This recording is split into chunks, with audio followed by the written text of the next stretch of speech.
Welcome to NTD Evening News. Our top story tonight, President Trump hosting his first cabinet meeting of 2026. He's issuing a harsh warning for Iran while announcing his next plans for Venezuela.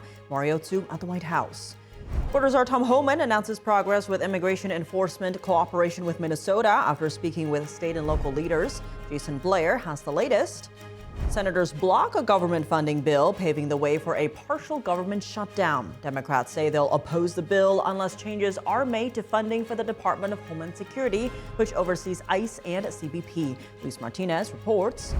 President Trump and his special envoy praised the first trilateral meeting, which includes both Russia and Ukraine. Arian Pazdar has what Trump says about the progress made so far. A powerful coastal storm is set to slam the southeast this weekend, bringing heavy snow, strong winds, and coastal flooding. Residents are urged to prepare now. Christina Corona brings us the weather update.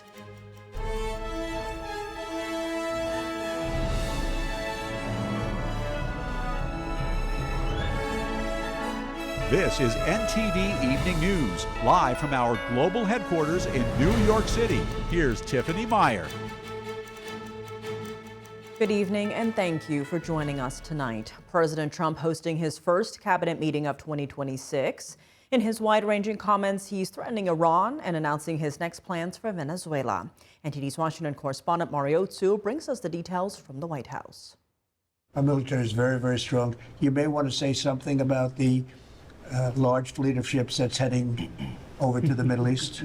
President Trump warning that the fleet headed toward Iran is larger than the one that was sent to Venezuela, urging Iran to make a nuclear deal. We're having to rebuild how our enemies perceive us. And when President Trump said we're not getting a nuclear Iran, you won't have a nuclear bomb, he meant it. This coming as President Trump has repeatedly threatened to intervene if Iran continues to kill anti-regime protesters. Secretary of War Pete Hegseth saying that rebuilding the perception of America means reestablishing deterrence and empowering the military. This as he touts Operation Absolute Resolve. No other military in the world could have executed the most sophisticated, powerful raid, not just in American history, I would say in world history. This coming as President Trump instructs Transportation Secretary Sean Duffy to open the airspace over Venezuela by the end of the day today.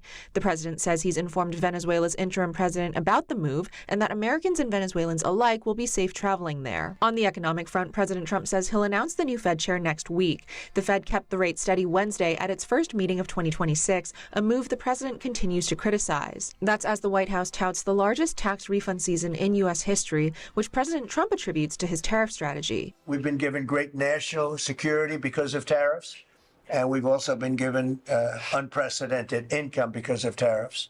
I hope we're going to be successful with the Supreme Court case because we're waiting. And, the people that are fighting us on that case, by the way, are China-centric. These are people that are for China, but they're also outside of the United States.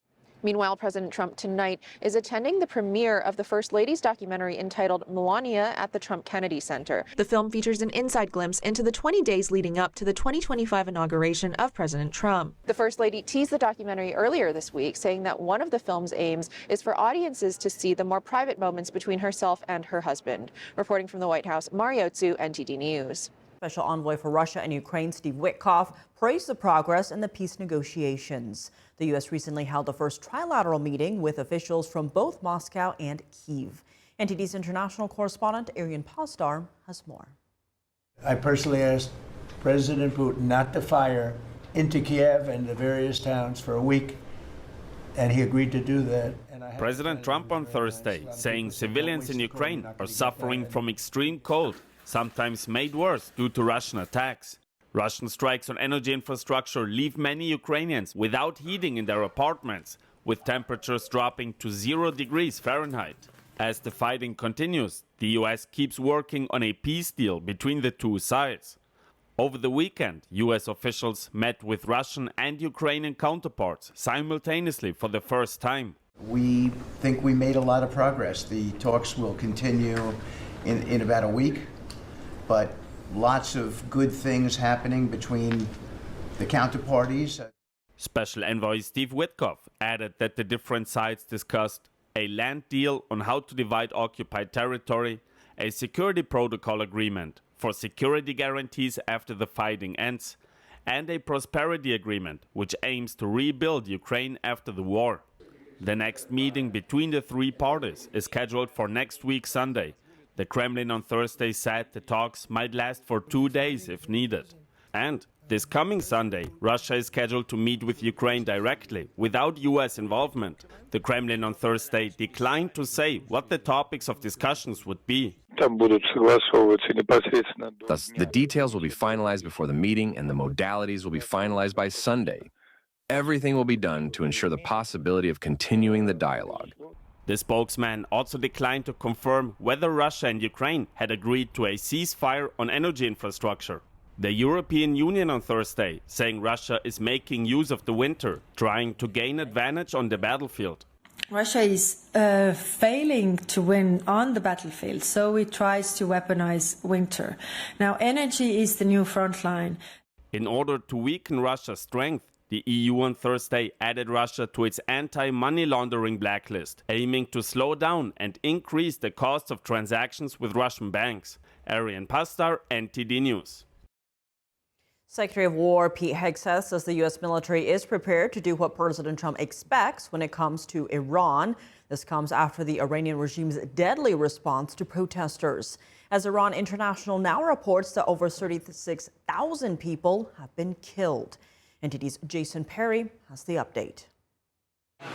Residents in Iran are still dealing with an internet blackout. Iranian authorities cut internet services in the country amid a deadly response to anti-government protesters. An online teacher in Iran said she tried to contact her family when the phone lines were open.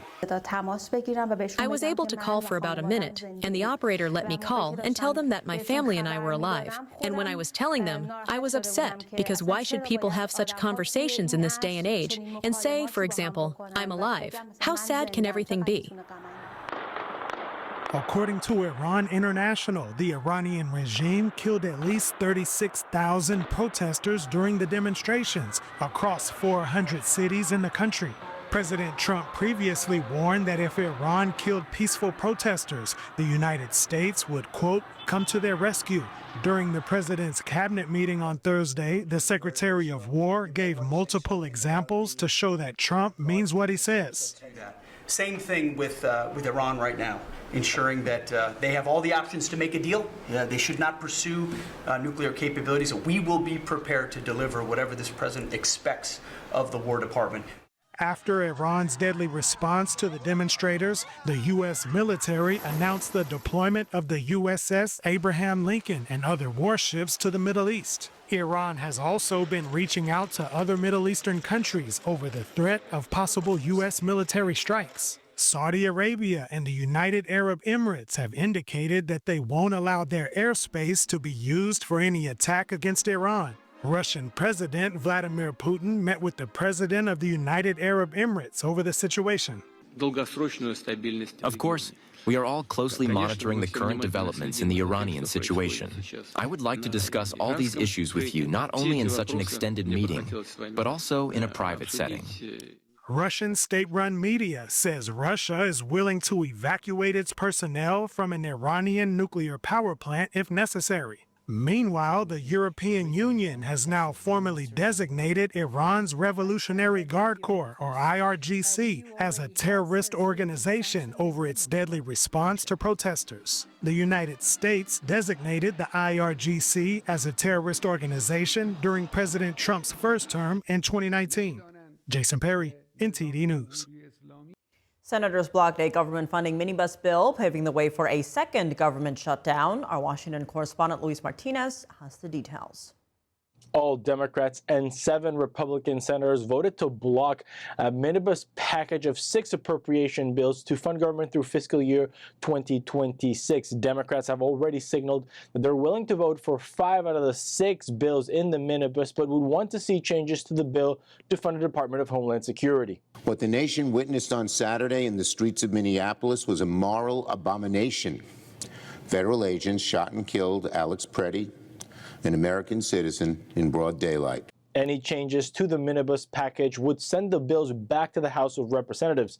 And House Republicans have already signaled that they're not willing to make any drastic changes to the funding bill for the Department of Homeland Security that had already cleared the House over 2 weeks ago with the support of 7 Democrats. Dramatic change is needed with the Department of Homeland Security before any appropriations bill related to ICE or CBP proceeds. There are people that could do a better job in this, number one. If you're going to protest, you have a right to protest in this country. You don't have a right to impede law enforcement efforts. That's number one. Number two, the mayor and the governor should actually be responsible and say, you do have a right to protest, but don't impede active investigation, law enforcement investigations. The rhetoric needs to stop. This is not helpful to the American people. Whether it is, calling ICE Gestapo or calling American citizens domestic terrorists, people do have a right to protest. Law enforcement also has a right to do their job without being impeded. Lawmakers are considering a short-term continuing resolution to fund the Department of Homeland Security while negotiations continue to avoid a long government shutdown. Well, we're trending in the right direction, but I don't think we're quite there yet. Have you talked to the White House about what to do? Yes. And what have they said? Well, this passed their work. I think there are discussions going on between the Senate Democrats and the White House, and those, hopefully that'll land soon. But right now, I think it's still a bit of a work in progress. Government funding expires Friday at midnight, and the House of Representatives does not come back into session until next week. If the Senate does not pass the appropriation bills as they stand, there will be a partial government shutdown. Reporting from Washington, D.C., Luis Eduardo Martinez, NTD News. Minnesota will now allow jails to notify ICE when an illegal immigrant is being released, according to border czar Tom Homan. Homan says if discussions keep going well with state leaders, then the amount of federal agents in the state could start decreasing. NTD correspondent Jason Blair has more. And when we have these agreements, it takes less law enforcement agents to do the job. White House border czar Tom Homan says that Minnesota jails will now be allowed to notify ICE when criminal illegal immigrants are being released so that ICE can come to the jail to make an arrest. Homan says that Minnesota state prisons have already been complying with this. More agents in the jail means less agents in the street. Homan says that when ICE agents can't make an arrest at a jail, they have to go out in the street. Now we got to arrest somebody on his turf who has access to who knows what weapons. Now we got to send the whole team out. Then because of the hateful rhetoric and the attacks on ICE officers, now we got to send a security team behind the arrest team. I know that causes stress in the community. Some people have argued that when local police work with ICE, it could discourage illegal immigrants who are victims of crimes to come to local police for help. Homan addresses this issue and says that it's not a problem. All we want is to talk to the person that local and state law enforcement authorities locked in a jail cell. Following Homan's press conference, Minnesota Governor Tim Walz posts, it's time for the federal government to draw down their forces and let us get back to allowing freedom, opportunity, and security for everyone. While speaking at the U.S. Conference of Mayors in Washington, D.C., Minneapolis Mayor Jacob Frey reiterated his intent to end the current ICE operation in his area called Operation Metro Surge. Never in a million years did I think that we would be in this place. Where troops and federal agents by the thousands have been deployed on a great American city. The White House has emphasized that states and cities that cooperate more with ICE are largely safer. 7 of the top 10 safest cities in the United States cooperate with ICE. And we've seen historic turnaround in safety in cities that have chosen to cooperate with ICE, that are not just led by Republicans, but also look right here in Washington, D.C. Tom Homan was sent to Minnesota by President Trump on Monday to speak with state and local leaders amidst protests, social unrest, and tough working conditions for immigration authorities. Homan also made it clear that the administration is not backing down on its mission of immigration enforcement and that he'll stay in Minnesota until the problem is solved. Jason Blair, NTD News. Just days after a major winter storm blanketed the East Coast, another powerful system is forming. Winter Storm Gianna could bring heavy snow, strong winds, and coastal flooding across the southeast. NTD's Christina Corona tells us more. New winter storm Gianna is expected to develop off the east coast this weekend and could strengthen into a bomb cyclone. The National Weather Service says Gianna will bring heavy snow, strong winds, and coastal flooding from the Carolinas to New England. Over 20 million people are under winter storm watches, including residents of Charlotte, Raleigh, Norfolk, and Atlanta. Snow and strong winds are expected Friday night into Saturday in Georgia, the Carolinas, and southern Virginia. Blizzard conditions with gusts up to 60 miles per hour are possible in coastal southeast Virginia and northeast North Carolina, while central and eastern North Carolina and southern Virginia could see 6 to 12 inches of snow. Travel could become dangerous with power outages and road closures possible, and coastal flooding is a concern during high tide. Snow will start Friday into Saturday across the southeast, peak Sunday, and move away by Monday. Authorities urge residents to prepare by clearing gutters, stocking up on supplies, and protecting pipes and pets. The warning comes as states are still recovering from last week's storm, which has killed at least 80 people. Hundreds of National Guard troops in Mississippi and Tennessee have been mobilized to help residents stranded by icy conditions, while power outages still affect tens of thousands. Christina Corona, NTD News. Coming up, the FBI searched a Fulton County Elections Office outside Atlanta. It comes amid an ongoing scrutiny of Fulton County's handling of the 2020 presidential election. Arlene Richards has what we know so far. The DOJ joins a lawsuit against a California medical school. The plaintiffs argue that the university uses race when making admissions decisions. David Lamb has the details when we come back.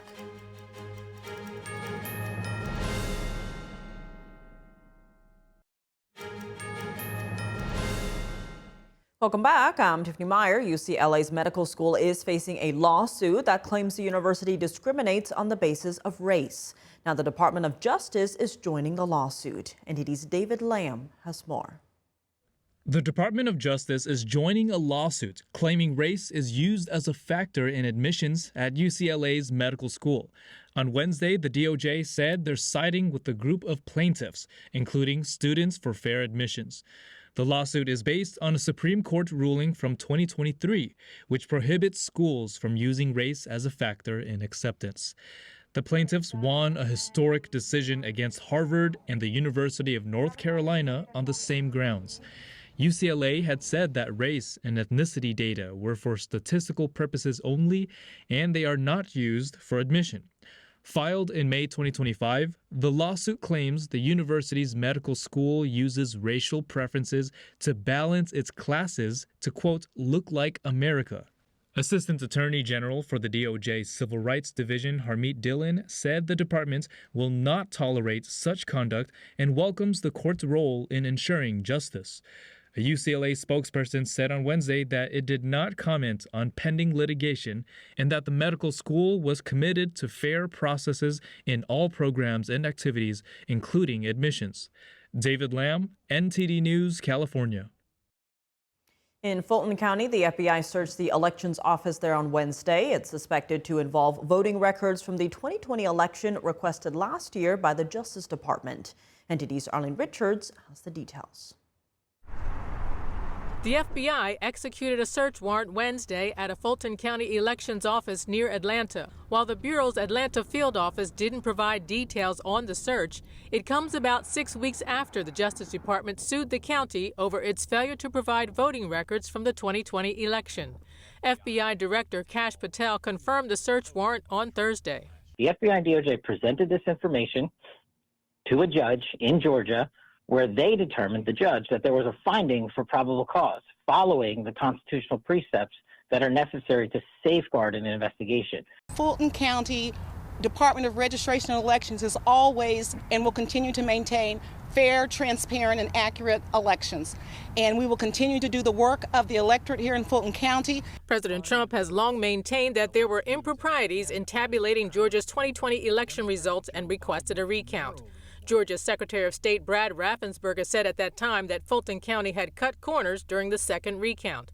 Counties in Georgia had a deadline to complete the recount, but Raffensperger said his office had tired of what he called Fulton County's dysfunction. On Wednesday, agents collected voting information from 2020, including boxes of ballots, voter rolls, and possibly tabulator tapes. The lawsuit claims that the custodian of records refused the Justice Department's request to turn over the records. Meanwhile, Patel says the search is part of their ongoing investigation. They, as far as we know, were removing certain boxes from the election center here. We don't know what they were going to do with the boxes. We don't know where they're taking the boxes. You saw trucks, you saw material being removed, and what the FBI will do is now analyze that information, and we will take the next investigatory steps with our Department of Justice partners. It was a rigged election. Everybody now knows that. They found out.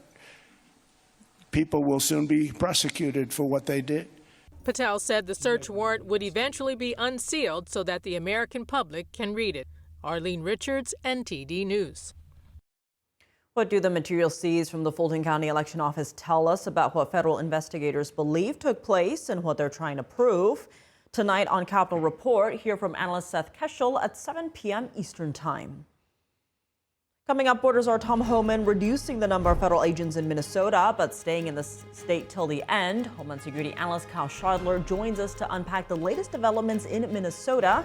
And fake bomb and death threats, and now a chilling warning that the UK Prime Minister will be shot if he allows Shenyun to perform.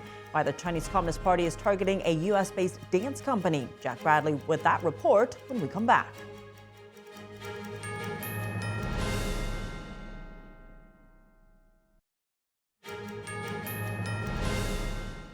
Welcome back. I'm Tiffany Meyer. Joining us now to discuss the situation in Minnesota, we have Kyle Scheidler, Director and Senior Analyst for Homeland Security and Counterterrorism at the Center for Security Policy. He's also the editor of the book Unmasking Antifa, 5 Perspectives on a Growing Threat. Kyle, thank you so much for joining us. Good to have you back with us. Now, White House Borders Czar Tom Homan saying today he's ordered the eventual drawdown of federal law enforcement in Minnesota, adding that's contingent on cooperation from local officials. How soon could we see that drawdown if the cooperation plays out? Well, I wouldn't get ahead of myself, and I wouldn't expect there to be much agreement between Minnesota Governor Tim Walz, Minneapolis Mayor Frey, and the federal government here. The resistance to enforcing federal immigration law in Minneapolis is fierce, and they know that these protesters will turn on them if they appear to be making an agreement with the Trump administration. I think I certainly understand Homan's position. They are looking to accomplish their mission while hopefully turning down the temperature a little bit, but that's not entirely up to them. Unfortunately, that's going to be largely up to the agitators in the streets, and they see no reason at this point to back down. The rhetoric that I see from social media accounts in this space, some of these are hardcore anarchist accounts, revolutionary leftists, and they think they are winning. The language that they use is that this is a win for them, that they are winning in Minneapolis, and so I think that's going to be very concerning for the Trump administration. It's going to be a challenge.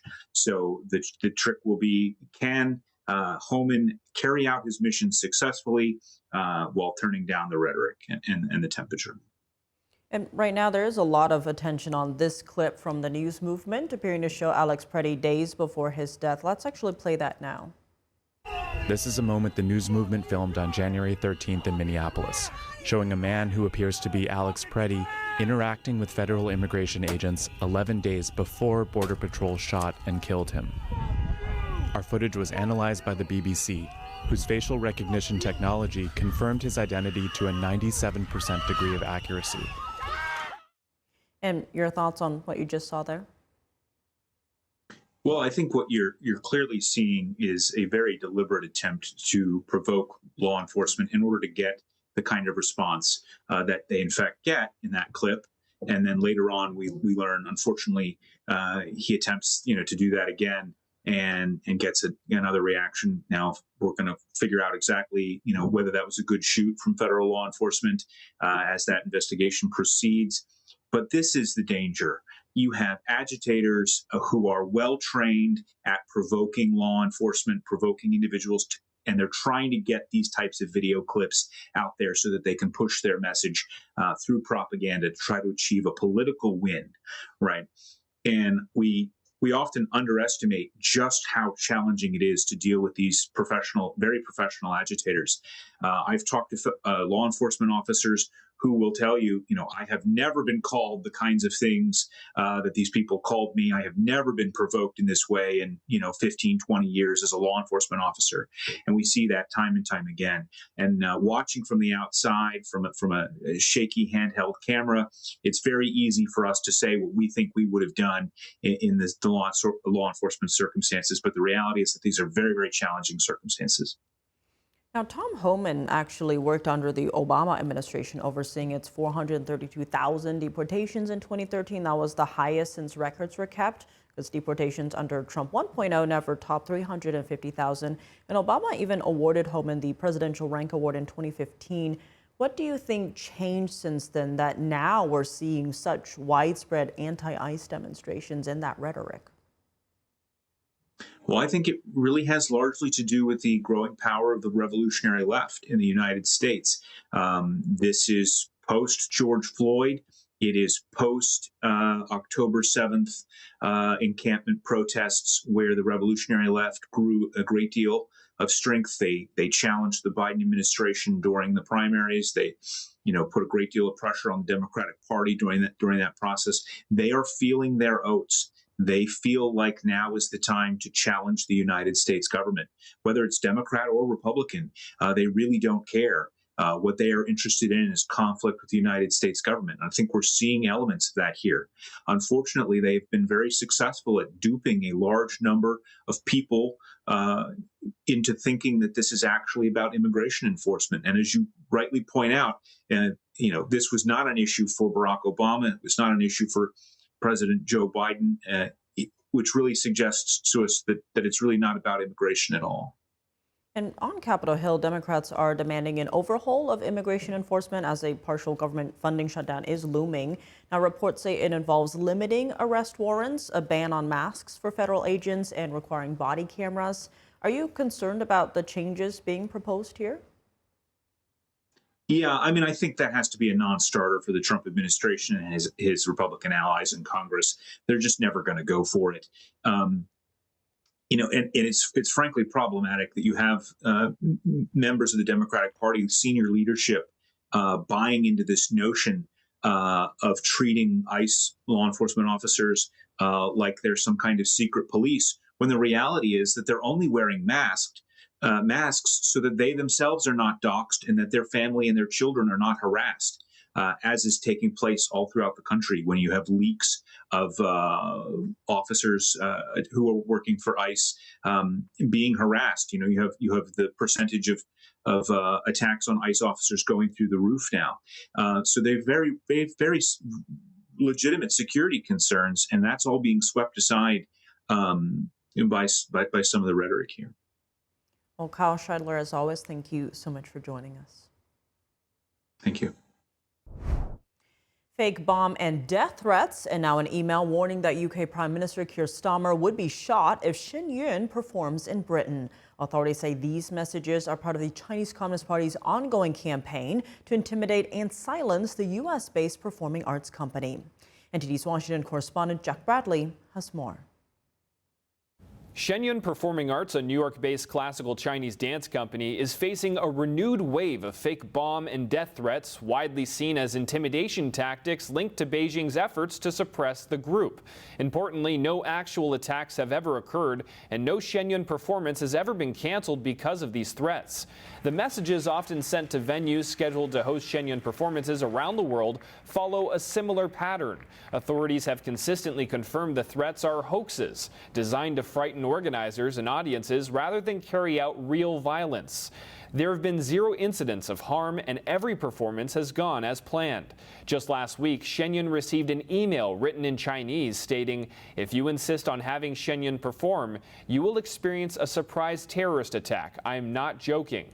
Another message sent last month escalated the rhetoric, threatening that British Prime Minister Keir Starmer would be shot if Shen Yun performances were not cancelled. While extreme, these messages fit squarely into what experts describe as Beijing's broader campaign to sabotage and silence Shen Yun. What's really at play goes way beyond the Falun Gong diaspora, the community. It goes way beyond this one company, Shenyun. This is a national security issue of, I would say, the gravest kind. Founded in 2006 by practitioners of Falun Gong, also known as Falun Dafa, Shenyun seeks to revive China's 5,000 years of traditional culture rooted in Buddhist, Taoist, and Confucian values. That mission directly challenges the Chinese Communist Party's ideology, which has long sought to replace traditional belief systems with party loyalty. Since Shenyun's founding, the CCP has used a wide range of tactics to interfere with the company's work. Chinese embassies and consulates have pressured officials and presenters abroad to block performances. Performers' family members in China have been harassed, detained, or imprisoned. In the United States, Shenyun tour buses have been deliberately sabotaged, tires slashed in ways designed not to deflate immediately, but to fail dangerously at high speeds. And this is an example from last year, but this actually started in 2010. If you look at this cut, it doesn't look like much. It's a circular cut. But if you actually open it up, you see it's several inches deep, and it's cut in such a way that the tire would not deflate immediately, but would explode at high speeds on a highway.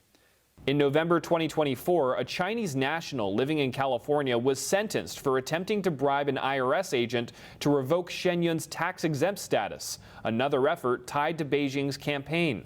Leaked documents from China's Ministry of State Security also reveals a coordinated disinformation effort aimed at weaponizing social media and U.S. media outlets to discredit Shenyun.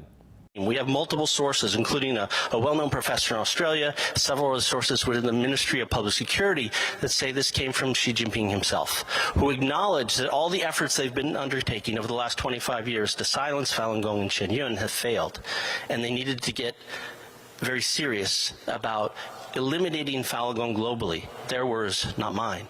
Despite years of intimidation and harassment, Shenyun continues to expand, operating 8 touring companies worldwide and performing to sold-out audiences as it brings traditional Chinese culture to the global stage. Reporting by Jack Bradley, NTD News. Coming up in the NFL, with just over a week before the Super Bowl, the Patriots are dealing with an injury to the team's top player. Dave Martin joins us to discuss when we return.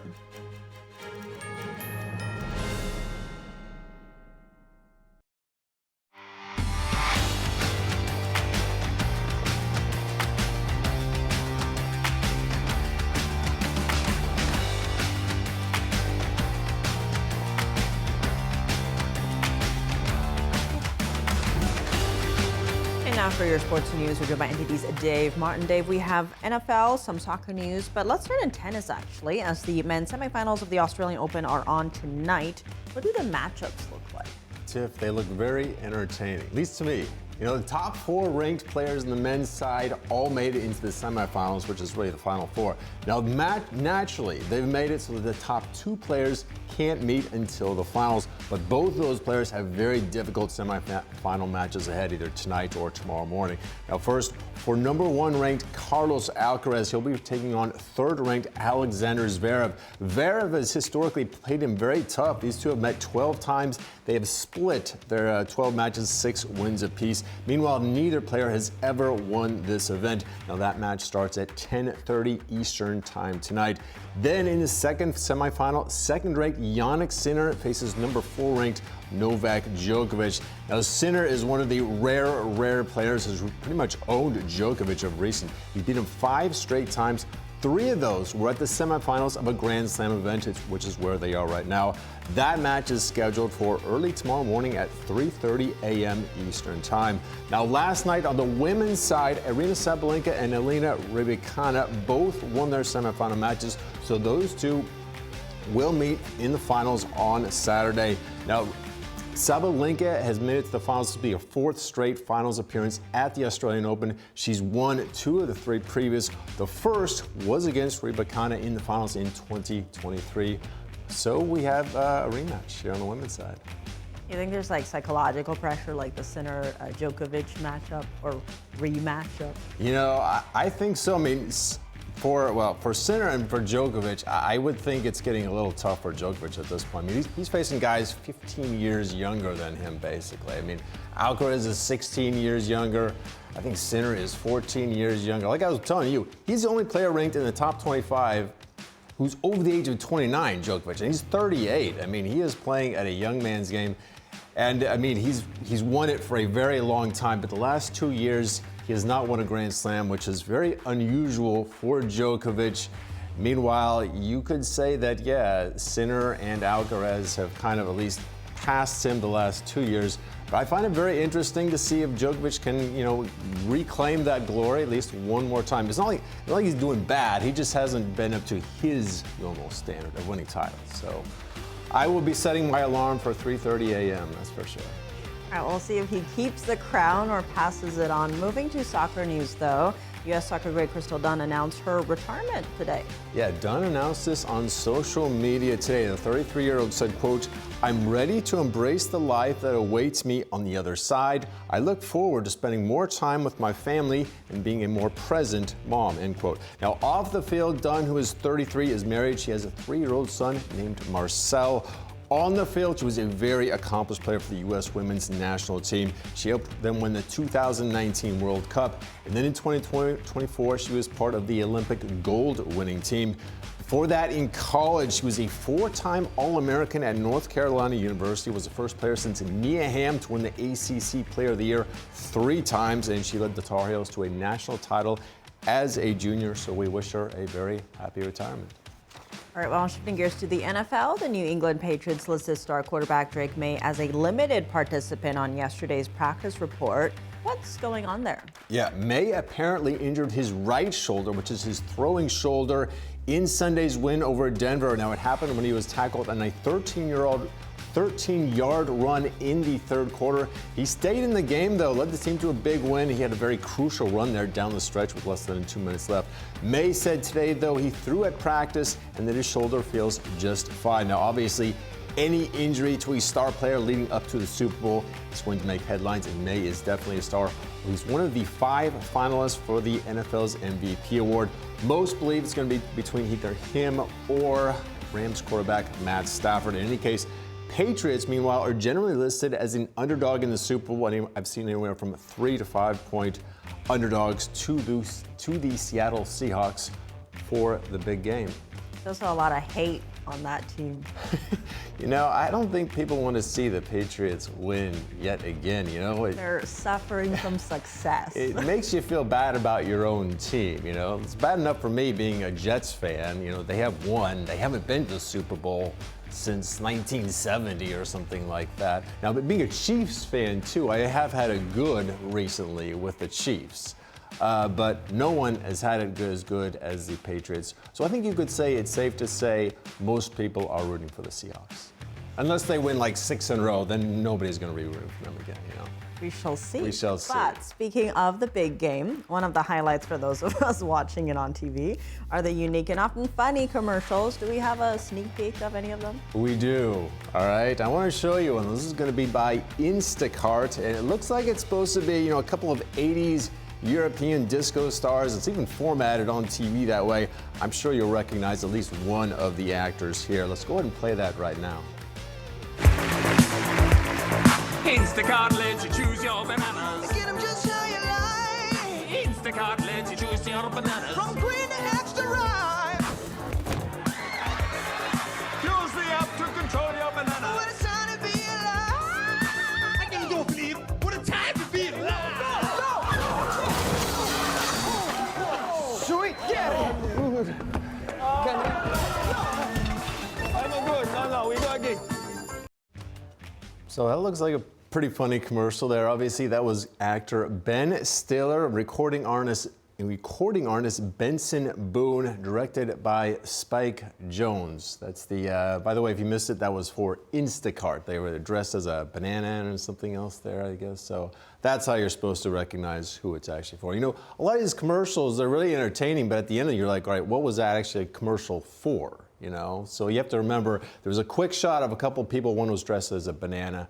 So that's Instacart anyway. I thought it was funny. I feel like often the classics are what, Budweiser with the Clydesdale horses. Yes. Very American nostalgia. Yeah, you know, that always makes you feel good about it, you know? It's like maybe you want to go out and have some Budweiser or something like that. Well, lots to watch for there for sure. Dave, as always, thanks for joining us. Thank you, Tiff. And that's all for today's news. For round-the-clock coverage, visit us at ntd.com/live or download our NTD app. Thanks for tuning in. I'm Tiffany Meyer. Good night.